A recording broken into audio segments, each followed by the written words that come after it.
Alright, two-faced wannabe, show me what you got. If stupidity was painful, you'd be in such agony right now. Care to explain your reasoning?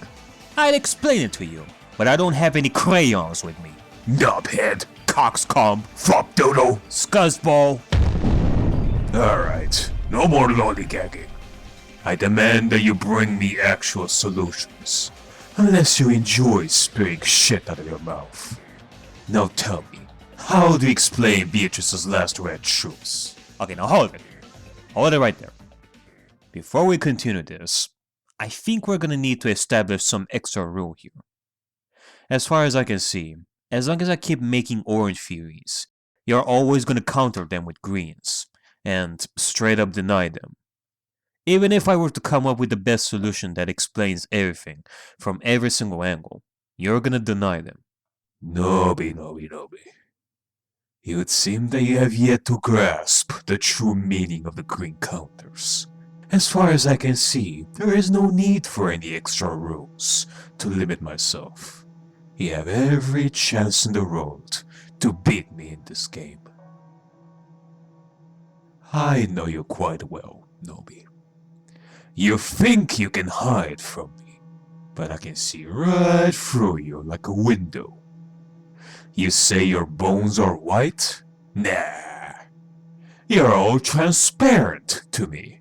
Hell, even transparency has more color than you. Get to the point, Nefarious. All I'm saying is that when you have doubts, I can sense it.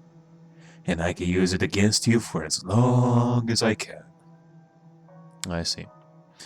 So as long as I don't truly believe in my theory, then you're just gonna keep denying it all. You can come up with all the possibilities you can conjure, but if you do not choose one to go with by heart, then none of your possibilities will stand, even if one of them may be the right one. In my eyes, as long as you keep wandering in the dark without a flashlight, you will not be able to continue on to the next game. This is nothing different from before. There is a reason for me being here, and you know that reason. So what's it gonna be, Noby Gurando? What is your solution to the final red shoes that Beatrice told you, for example? Are you gonna go with your red web theory? Are you gonna claim that your culprit was so dead inside that they were barely registered as alive? It is none of that. You want it? Well, boom! Here's my answer. Well, are you gonna tell me already? I just did. What do you mean you just did? Is this some sort of game you're playing now? No, I just told you my answer. Boom! Boom! Exactly. Shannon is using bombs to threaten people into doing what she says. And the reason Beller dies in Game 4 was because of a bomb that detonates at the end of October 5th, which destroys the entire mansion. This applies to all 4 games.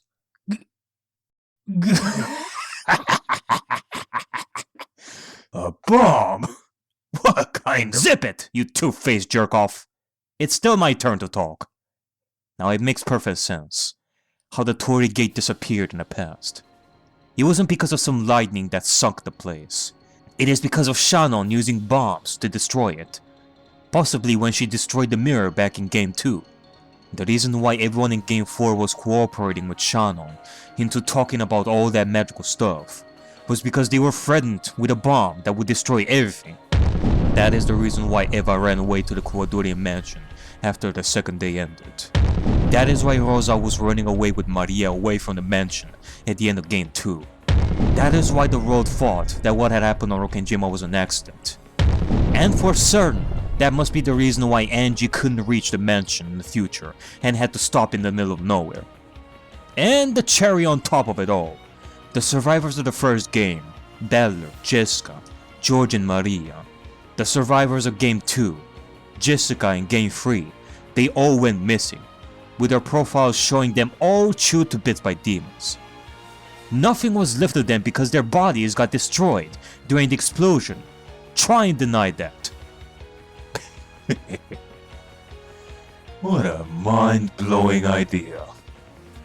Well, who am I to say no to something like that? I give you a solid B for that one. But I am still here, aren't I? Until you convince me that Shannon is the one responsible for all this, you won't be able to continue past this point. Now tell me, how is it possible for Shannon to have killed everyone in Game 1 if she died? As far as I can see, it is impossible for Shannon to have been responsible for all the Twilights in the first game, since she died quite early. Alright. Well, since fake corpses are not allowed because of the Red Truth, then how about this? Shannon was laying there pretending to be dead in front of everyone. Or she wasn't even there to begin with. That she is still alive. Just because the identities of all the unidentified corpses have been guaranteed, doesn't mean that Shannon was really on that same list. Beatrice did not mention the names of the corpses found in the storage shed. Nonsense. If she pretended to be dead or wasn't even there to begin with, then someone like Hideyoshi or Nanjo would have noticed something like that. In which case, Hideyoshi, Eva, and Nanjo were in on it. They made sure to have no one else like George approach because they were hiding Shannon's status as being alive. I see. So you're saying some of the people were in cahoots with the culprit again? Lovely. Then I assume the reason Hideyoshi and Eva got killed was because they easily let Shannon into their room to discuss further matters. But may I ask, how is it possible for Shannon to have done it and set up the locked room murder? Shannon could not have killed Hideyoshi and Eva and managed to escape the closed room if she were to set it up from the inside. Need I remind you that because of Beatrice's Red Truth, that Shannon could not have murdered them from the outside? In which case, Shannon entered the easily locked room, killed both Eva and Hideyoshi, and closed the room with chain while still inside. She sets up the locked room with chain, but then she cuts the chain afterwards from the inside and escapes. Just because the locked room murder was said, it doesn't mean that it stayed like that all the time. The chain was cut from the very beginning. Poppycock! You saw Kanon cut the chain himself when we entered the room. Counter Green! Kanon cut the chain right before your eyes. Therefore, your theory that it was cut by Shannon prior to this doesn't hold. Kanon pretended to cut the chain on Shannon's command to make it look like the chain was cut right then and there, when in actuality it was done so from way before. Then how about the fifth Twilight? Are you insinuating that Shannon was the one responsible for Kanon's death? Need I remind you that no human or dead person could have done it? It is impossible for Shannon to have killed Kanon because of the Red Truth. However, Shannon is considered furniture. Because Shannon is a furniture, she could have been the one responsible for killing Kanon and avoid Beatrice's Red Truth in regards to the fifth Twilight.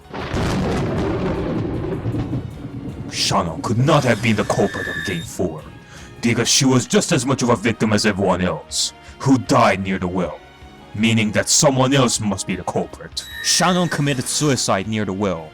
Her face got torn off, and there was no gun for her to have done it herself. She couldn't have hit the gun if she killed herself. Shannon attached a bomb to her face, and it detonated on command. There will be bomb shrapnel to have indicated that the bomb was used. And since there were none, your theory is rendered moot. In which case, Shannon could have either used an automatic sniper rifle hidden somewhere in the distance for her to have been shot on command. Or, Shannon attached her rifle to a tree or some form of support with a rope, so that it would fall inside the well if she lets go after her death.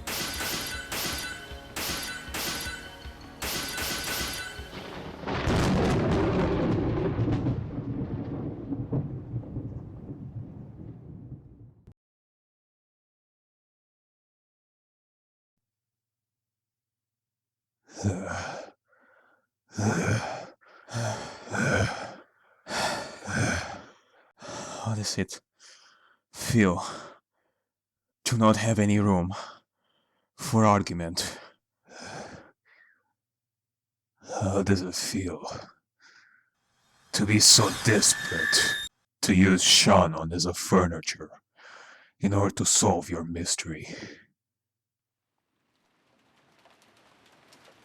You know, I may not believe in the foolish and pointless concept of magic, but for someone like you who claims that you want to understand magic, only for you to go against it and use it in order to fulfill your goal, and defile it in the process, well, it ain't a fun fight anymore when one of the combatants is not giving it their all.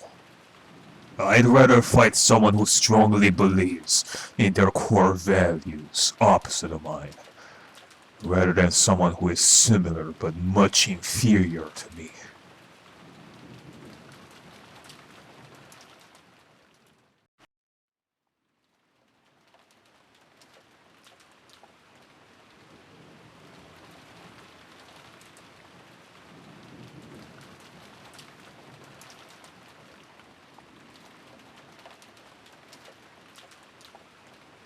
So then, you're saying that Shannon could have been the one responsible for the Twilights. And you explained how she could have done it. But you cannot deny that other people could have easily killed the humans with ease. Kanon could have easily done the first Twilights in the same way that you described. Natsuki could have been the one to murder Kinzo.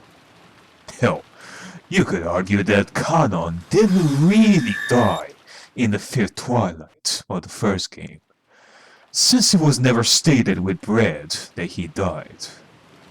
If you cannot explain how these people could not have been able to murder the humans, or why Shannon would murder the humans in the first place, then all your orange theories are rendered moot.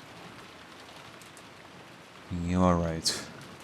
So then, what's it gonna be? Explain your reasoning.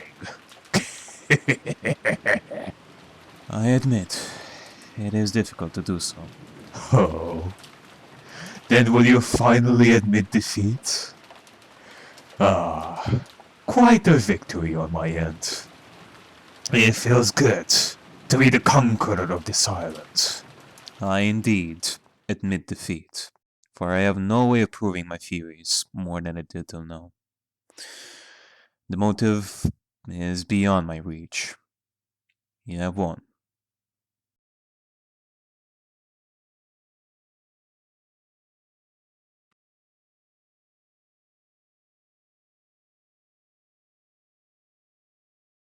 Well, we are here, at the halfway point of the main story. It was quite a ride, quite the hype, and quite the mystery thus far. And now it is time for me to focus on the season's investigation finale of the question arcs, before moving on to the second half of Umineko. The answer arcs, the new world, the post-time skip Yonko Saga One Piece Rokenjima Mass Murder Mystery, Red vs. Blue edition. But this time, I think I'm gonna go and do things a little differently in terms of how I'm gonna be making this video. Videos, that is.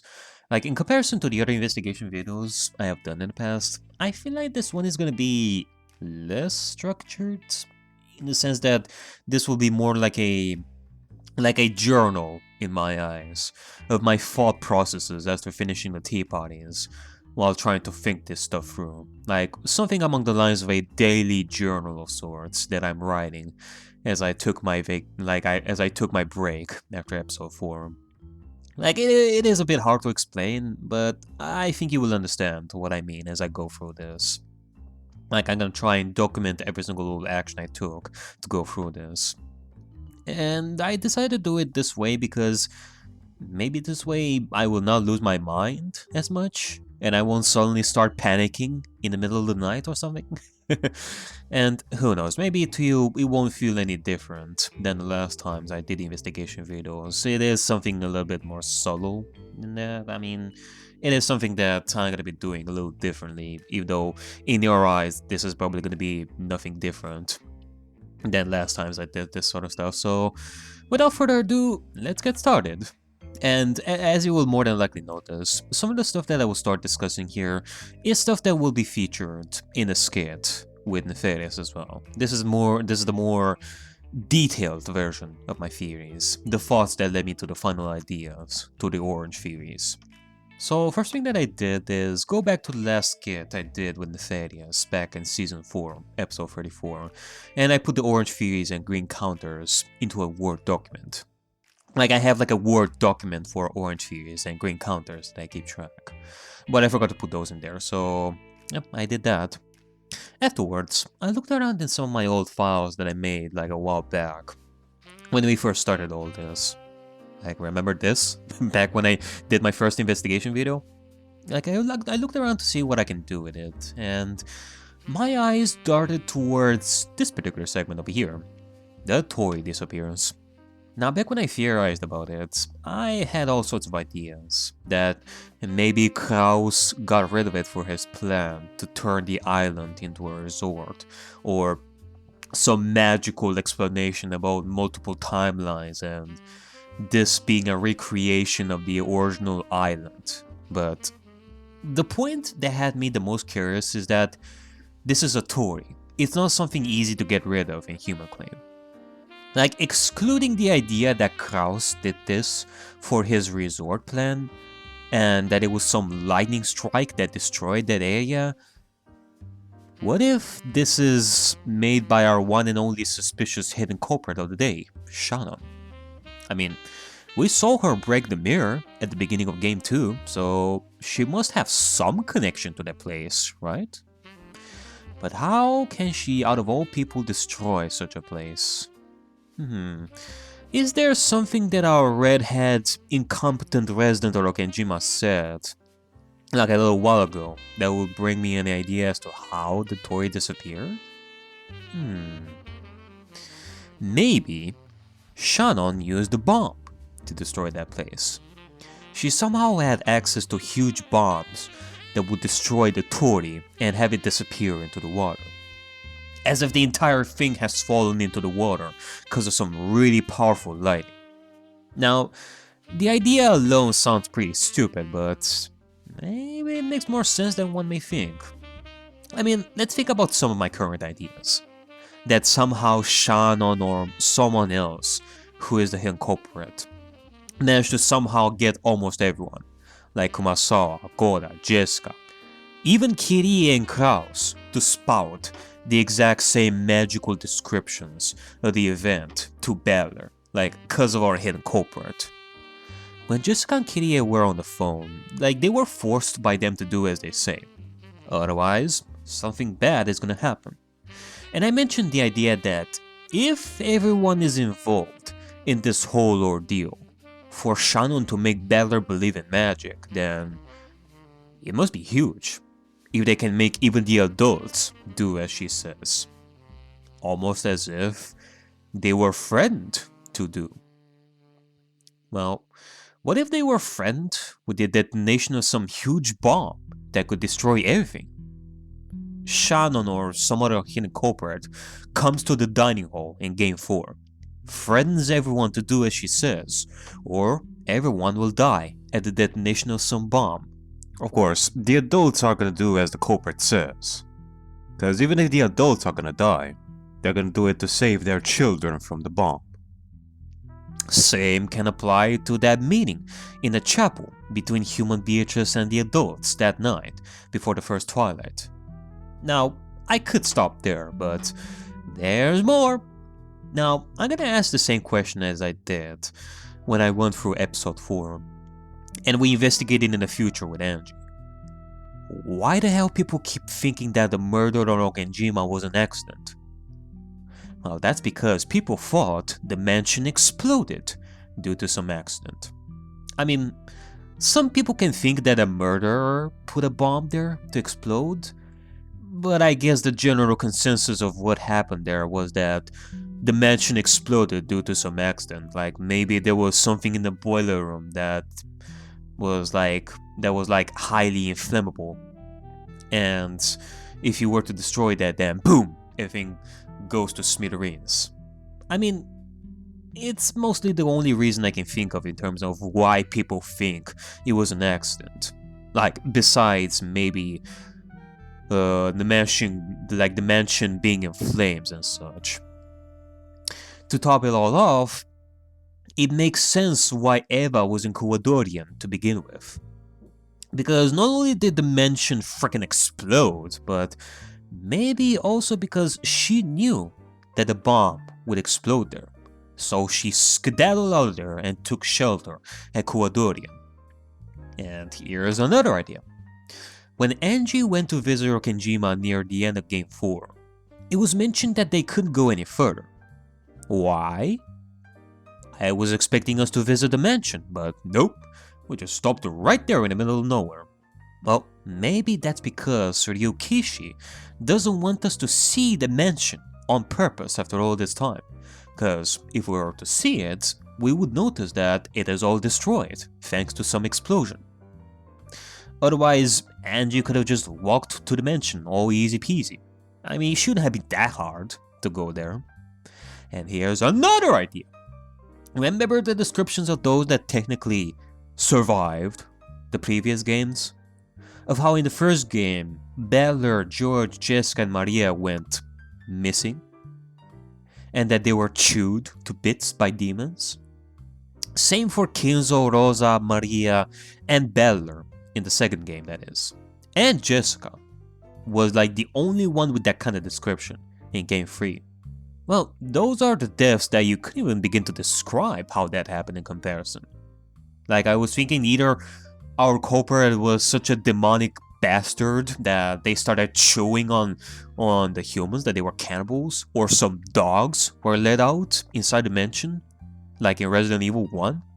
But no, maybe they died in the explosion. That is why their bodies were missing, or couldn't even recognize them if you were to look at them. Almost as if their bodies got crushed from the explosion beyond recognition. I mean, did Beller go missing on the final day? I wonder. Yep, look at this. Missing. Shown with body damage all over his body. And here's another idea. Like, if we were to try and connect a magical claim to a human claim, why do you think that Maria and Rosa started running away from the mansion at the end of Game 2? A magic claim, they were being followed by the demons as such. But maybe they were trying to run away from the bomb that was going to explode. They were trying to run away as fast as possible away from the bomb. But they couldn't make it. And thus we arrive at the last red truths that Beatrice presented to us before the end of Game 4. And, well, one can definitely say that the idea of a bomb that destroys the mansion and kills Beller in the process can be seen as a solution to Beatrice's last truths, like Beatrice's last riddle and such, even though, if you were to ask me, I'd see that as a bit of a shallow solution to the last red truths. The idea that I was thinking of before was something more abstract, something more grand than just kaboom and such. But I guess that is a topic for this video. I'm gonna talk about it in a little bit, about my expectations of grand and abstract ideas to solve some of the mysteries in comparison to what one could conjure in human claim explanation, like the technicalities like bombs and such. That is definitely a topic for this in a little bit. But yeah, in comparison, like when it comes to the other ideas that they discussed before, about Rosa running away, about the missing bodies, about Angie not reaching the mansion and all that stuff, the idea of a bomb definitely has like solid ground. That's for sure. But yeah, bombs. Gee, bombs being used in murder mysteries. Haven't seen that one before. And so with that, I continued onward and looked at the last quote-unquote battle that Balor and Beatrice had. First thing that I looked at is the Forget-Me-Not flower. So I decided to search it up. Well, hello there. Seems that this can be used to protect humans against witches. And from there on, I decided to look up a strange sentence that appeared in the middle of the fight that Beatrice said in response to Balor. So, Balor asked, "Who are you? And what in the world was your purpose?" And then Beatrice responds with, "If you want to know, why don't you just try your favorite move?" Balor's favorite move? What move? Spin the chessboard around? Checkmate? Small bombs? And then I thought, wait, if this is an answer to Beatrice's identity, and it could be Shannon, what if I were to go back to that exchange that we had at the beach with Shannon, like mentioning Balor's English in middle school? Was that considered his favorite move? No, like I went over the dialogue and nothing from that exchange told me that Balor's English was his favorite move. I mean, it could be, but it is not explicit, like it could be something else. But what about when Balor had that phone call with Beatrice at the end of Game 4? Close enough. Beatrice says, "Say it in English. Isn't that your specialty?" So I guess that can be considered another connection, maybe between Shannon and Beatrice, but that is probably something I'm gonna be thinking about some more. And so I decided to leave it at that for now and go to bed. Nighty night. The next day I woke up and started thinking about some stuff. And so the first topic of the day is a really nasty segment that I'm gonna be talking about here, folks. Like, with me ending episode 4 and certain events happening, I have no choice but to address it so that I can have some peace of mind. So, with that being said, let's talk about Sakutaro's revival. I have been told that I have been getting several spoilers in the comments section. Now, it is nice that you guys tried your best to hide what the spoiler is, so that I wouldn't know what it is about, but sorry guys. While I may not know the details, I think I can already deduce what this is all about. It was about Sakutaro's revival. Now, when I did that part, I had my own understanding of what happened, as you clearly see. Black magic means anger, sadness, hatred, pushing your pain onto other people, onto your child. And real white magic is love, happiness, to have compassion even after the trauma that you suffered. And in the case of Season 4, Episode 35, with Sakutaro's revival, I thought that part of it was also the belief in the magic that Maria originally visioned with Maria Saucier. I mean, Beatrice certainly felt like she gave up on the Maria Saucier's true visions at that point. So for Maria to see someone like Angie who has come back to her to not only apologize, but to show her that she believes in the kind of magic that Maria loved before. Basically telling Maria that, yes, she is worthy of love, that her beliefs are valid, and that someone does exist who still believed in her initial views of true magic, which might have been what Maria needed to feel loved for what she initially tried to do with Maria Saucier, to break her chains and think, hey, maybe I was wrong in the way I viewed things here. If someone like Angie still believes in my initial vision of Maria Saucier, then reviving Sakutaro again is as easy as pie, as she said. I mean, after all, someone isn't really dead as long as I still remember them. Maria Saucier is still valid. Which, you know, at that point, I thought it was lovely. Until I realized that this could be the explanation for the magic claim, and I haven't thought about the human claim at all. Which I guess one explanation can be that Angie just pulled another Sakutaro out of her ass and gave it to Maria and said, there, Sakutaro is not dead. Which, I guess it explains what the hell Angie saw back at Captain Kawabata's store. and how it was described here in this part that Maria felt Sakutaro's texture when hugging him. Like, it could have been another stuffed animal. And that Sakutaro was not really handmade by Rosa, but you can easily find it. So, in that sense, magic represents... what? I mean, I get it. That would be the explanation in Human Claim. So one could say that trying to understand it in a magical lens is pointless, but you can't help but think that if this is the explanation in Human Claim, then what were Angie's thoughts in regards to magic in that sense? Cause it surely wouldn't be the same as I explained before. I mean, you telling me that the true magic that Angie tried to showcase basically means going to the store, buying another similar toy, and telling Maria, look, it's Sakutaro. And then Maria starts becoming happy again, and that is supposed to fix the way Maria and Beatrice viewed magic? If anything, it probably makes things worse. I mean, it certainly makes Rosa look like an asshole, more than she already was, since that would mean that she lied about Sakutaro being handmade.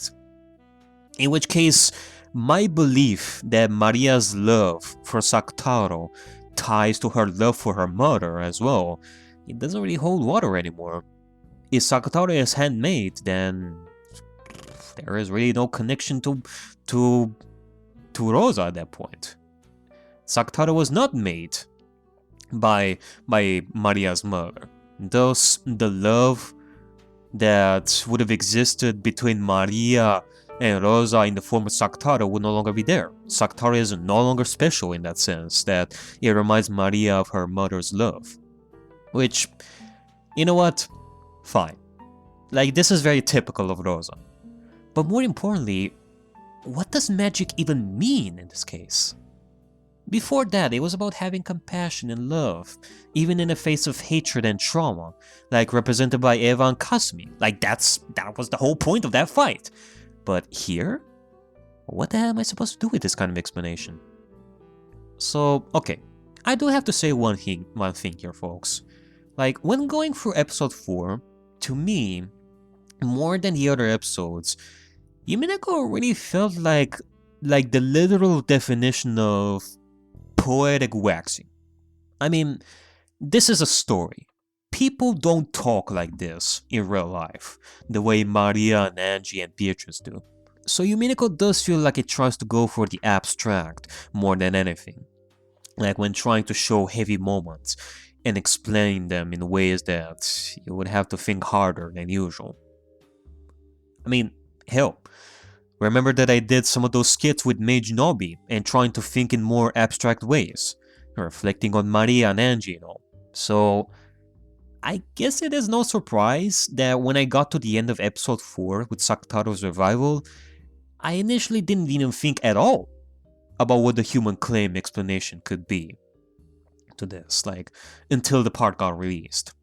Hell, looking back at when Kasumi and the 7 suits got killed, I mean, it can easily be explained in Human Claim that Amakusa just came in and killed everyone with his rifle. He was probably hiding with some sniper rifle or something like that. Yeah, like you push the trigger of a gun and people's heads start exploding. Boom! Magic. But no. Instead, I thought of that huge battle as some form of reflection of Angie's mind, of finally conquering her demons. Cause remember, when the first suit got killed and everyone was shocked at how the fuck did this happen, I didn't question it. Like, I was no, what? How the fuck did this happen in Human Claim? Like, I didn't question how the fuck magic happened in the human world.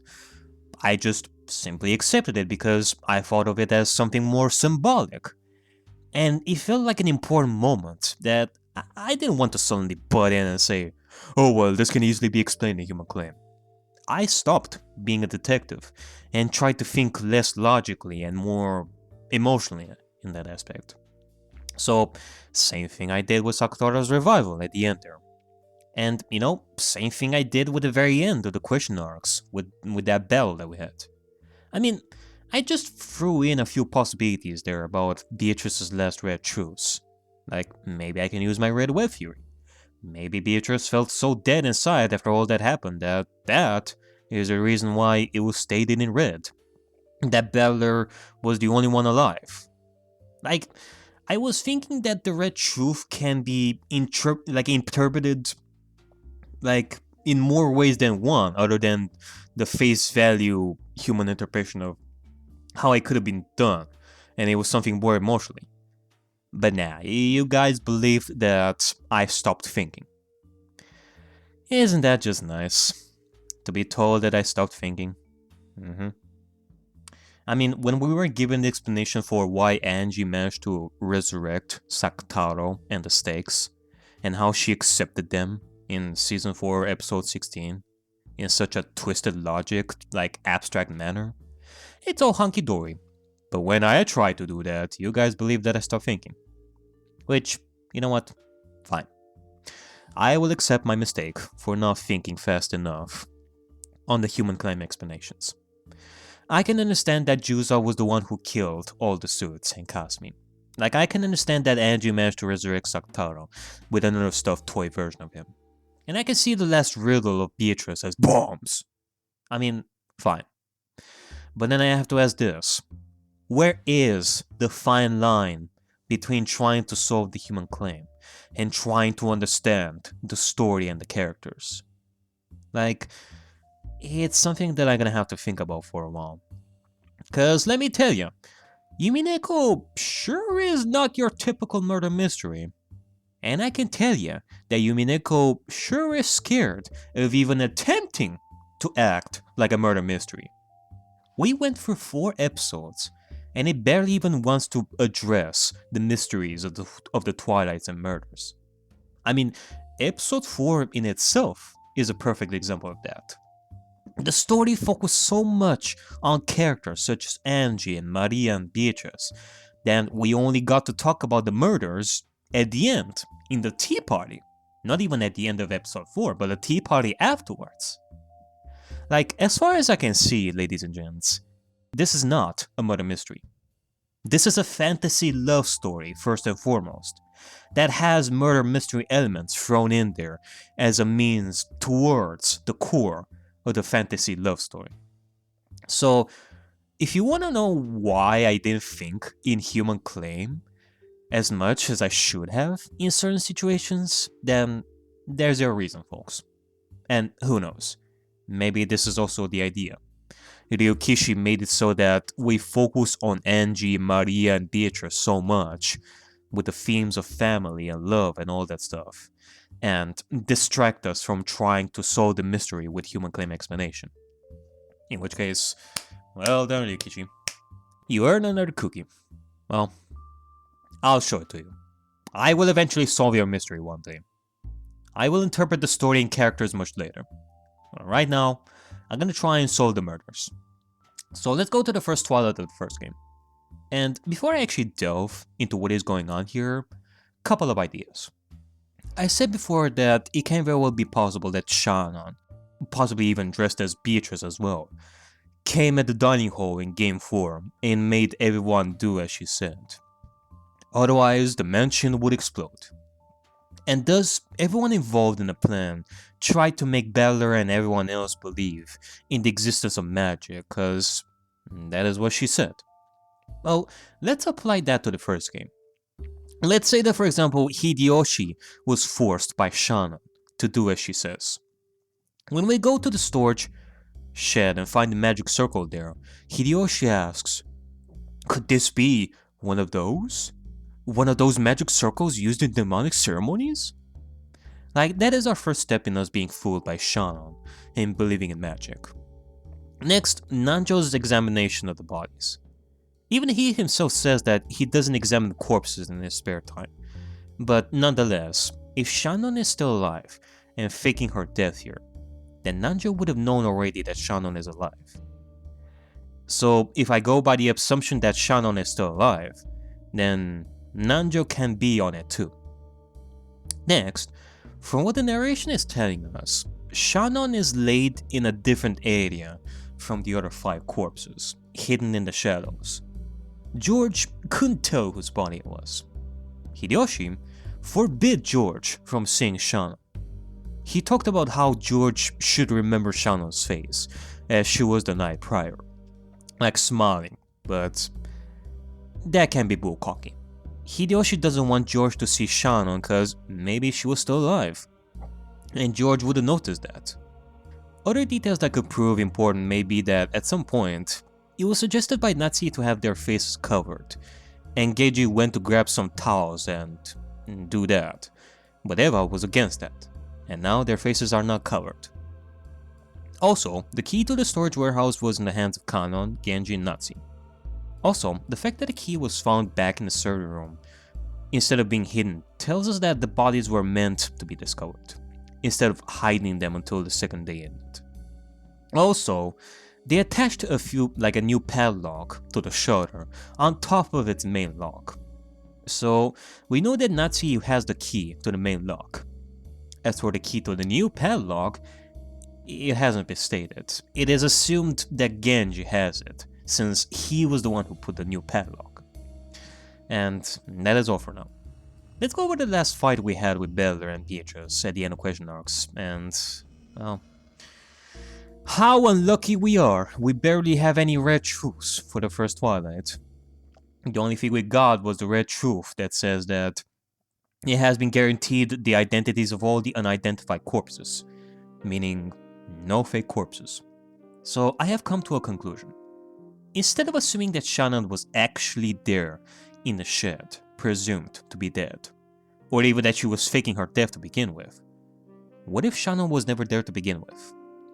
I mean, just because Beatrice guaranteed the identities of all the identified corpses, doesn't mean that among those corpses Shannon was in there too. It can be that Hideyoshi, Eva, and Nanjo were looking at absolutely nothing, making us think that there was a real body there, dead or alive. All those things Hideyoshi said about Shannon's last smell, his description about seeing the ring on Shannon's finger, it was either made up by him, or Shannon told Hideyoshi prior to the discovery of the dead bodies what Hideyoshi should say to George if this stuff happens. Shannon met with Eva, Hideyoshi, Nanjo, and anyone else involved, and told them what to do in the storage shed to make us think Shannon was dead, like right there. The game made us think that, what with the fake narration and the sad music and showing us the tragedy of Shannon and George's love, like it all ends there, all that can be bullcocky. Now, let's talk about the next Twilight. I have thought about this, and this is the only solution that I came up with. The chain was already cut from the beginning. First, Shannon entered Eva and Hideyoshi's room to talk to them. I mean, it makes sense. They were part of the plan for the first Twilight. So then, Shannon kills both Eva and Hideyoshi with her gun. Then, she closes the door with a chain inside. Hooray! Closed room is set. But just because we know that the locked room murder was set, doesn't mean that it always stayed that way. Shannon, from inside the locked room, cut the chain with the pliers and left the two halves of the chain there on the door. She exits, and then she closes the door like all easy. Then, at Shannon's command, Kanon and Genji announced everyone about Hideyoshi and Eva, and went to grab pliers. They lied about the magic circle, and in truth, it could be that it was always there. Like, Kanon used the pliers and pretend to cut the chain from the outside, making us think that the chain was still set. And then, we all went in. For now, this is my new theory in regards to the second Twilight of the first game. Now, I could go on with the other Twilights in the first game, but I decided to go a different route here. I'm gonna go reverse engineer and go to the end of Game 4 and talk about Shannon's death. Now, if I think of Shannon as the culprit that killed everyone, even in Game 4, and if she faked her death like I initially thought at that point, how come we have Shannon's corpse plain as day, like near the well? Like, if Battler were to check her pulse, then that would be game over. My initial idea was that maybe Kanon was still alive due to my red web theory. He killed Shannon and disappeared. But I wasn't really confident in this. Like, I knew that there must have been some explanation and wanted to think more on it. Not to mention that I know for sure some people were gonna jump at me saying that my red web theory in regards to names and personality being applied here is horse shit. So, fine. If it's stated in red that Kanon is dead, then Kanon is dead. Either Kanon kills Shannon and then kills himself somewhere we don't know, leaving only Bella alive to die because of the explosion. Or Shannon kills Kanon and then she kills herself, leaving only Bella alive to die because of the explosion. Now, for the first option, if Kanon killed himself, if Kanon killed Shannon and then killed himself, I don't think it is important to know how he did it, since he could have done it in any other way, and we never found his body. But if we are to think that Shannon killed herself, we have to know how. I mean, it is obvious from the looks of it that something destroyed her head. Like, Bella did not find any gun near her that would tell us that she died of suicide with a gun near her. Otherwise, Bella would have found that gun by her body. But I guess I can conjure a bunch of possibilities. Maybe somewhere in the distance there was a gun, maybe like a sniper gun, that was ready to shoot Shannon on a timer of sorts. Or, if we are to go really out there, if there was like a tree of sorts, like near the well, like on top of the well that is, Shannon could have tied a rope to the gun and managed to squeeze the trigger. And as she died, she let go of the rope with the gun and they go down the well. Like, as long as the gun goes through the bars and doesn't get stuck there. This kind of description does remind me of two cases in Danganronpa 2 that had something to do with a rope and such. Sort of. One of them, admittedly, even to this day, still surprises me, of how that murder case happened and such. And there was another one in Ace Attorney Justice for All that reminded me of that as well. Or, we could use bombs. She attached a bomb to her face, and then it blew. Like, there's plenty of ways to do it, I'm sure. But, I don't know. It kind of makes me think that if Beller were to examine that a little bit more, then he would have noticed that there were some fragments of the bomb near Shannon. Like Shannon's bombs, like bomb fragments and such, which could have told us that maybe it was a bomb that did it. So it very well could have been a gun, either at a distance or she could have used that trick with a well and such. Alright, so up until now, I pointed out the possible connections between Shannon and Beatrice, and managed to conjure up some theories on how the murders happened, if it was Shannon. But you all know it, when it comes to solving a mystery, a lot of questions are needed to be answered. The who, the how, the when, the why, the where, like what connections are between those involved, etc. Well, what about the why? The motive? Well, if I knew that very well, I would have told you by now, Johnny, wouldn't I? But, unsurprisingly, this is one of the mysteries that I need more elbow grease to figure it out. And while I may not be able to accurately point out the why with any certainty, I can at the very least use my imagination to create the scenario based on vaguely looking back on events. And I guess some connections that can be made in that aspect too. So first, I wrote the last sentences that flashed in red at the end of Season 4, Episode 35. But I was also given a second version of it, that apparently, to one of my viewers, it makes more sense to the story than the first. Like, I'm not gonna compare the two here. I don't think it is important for now to compare the two. So, all I can say is that I'm gonna go with the second version. Like, chances are I'm gonna come back to this later, in that sense. Next is Beatrice's motive for why she's making Beller do all this. Now, I mentioned Beller's sin and how it may connect to maybe a promise it didn't keep, that maybe it is connected to some form of love, that Beller was selfish in some aspect, etc. Well, let's not forget that my other idea of how Beatrice wanted Bella to solve the epitaph as well. Now, let's look at the witch's letter that Maria read in the first game at the diner. Alchemist. The family alchemist. You know, that is such a weird yet interesting choice of words at this point, isn't it? Throughout the course of 4 freaking games, we've heard the words magic and witches and magic circles being uttered thousands and thousands of times, like being talked about, the meaning of magic, what it means to be a true witch.